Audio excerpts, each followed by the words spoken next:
تقدیر امم کیا ہے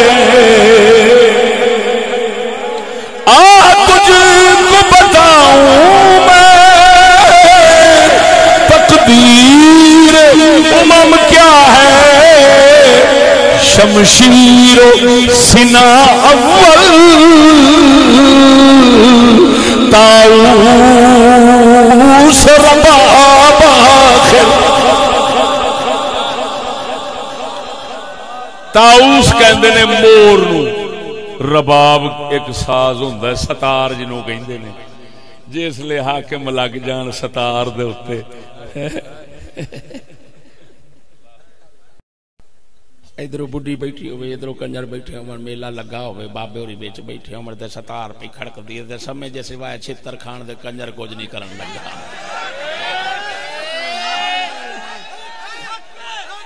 تے اس قوم دا کی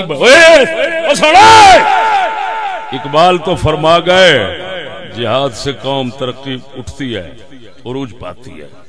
اور ان ساز باجے گانے بڈیاں انہاں تو برباد ہوتی ہیں زوال پاندے نے تے جیڑی قوم دی تعلیم ہی ایک دا راجا ایک دی رانی راجا بیٹھا بین بجائے جیڑی قوم دے بچے ہی بینا دے واجیاں نال تیار ہون اینے تے دا مطلب ہے زندگی وچ کدی بھول کے بھی عروج نہیں پاؤنا ہاں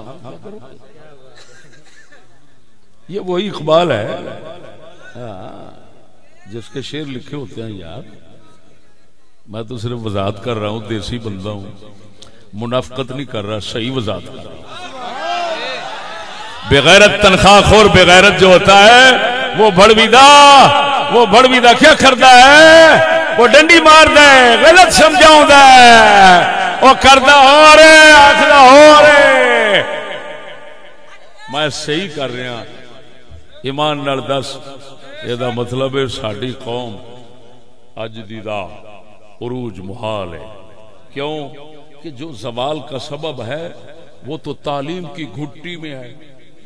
ہوئے ہوئے ہوئے ہوئے وہ مر رہے ہیں داستے صحیح ہوئے وہ ڈیڈل برادری ہوئے جیڑا زوال دا سبب ہے وہ قوم دی تعلیم دی گھٹی ہے چوئے ایڈا جاوے تھے وہ بھی نچدہ کار آوے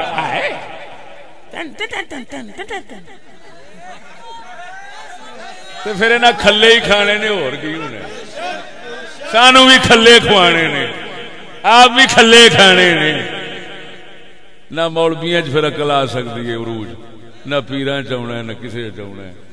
ہاں جی عروج دے دے کوئی طریقے نہیں نا ہائے ہائے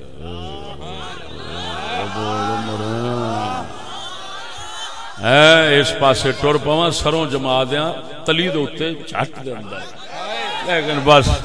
بہت بیان کرتے رہے ہیں یارا بہت کرتے ہاں مجھاں دے اگے بین ہو جاؤنا یہ ہوئی پڑھ دوں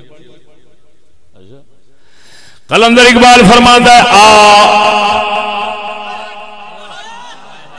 کہندا اوڑا کہندا مولویا پیراواں تانوں میں دساں قوماں دا عروج کیویں ہوندا ہے تے زوال کیویں ہوندا ہے تجھ کو بتاؤں میں تقدیر امم کیا ہے تجھ کو بتاؤں میں تقدیر امم کیا ہے شمشیر و سنا اول طاؤوس رباب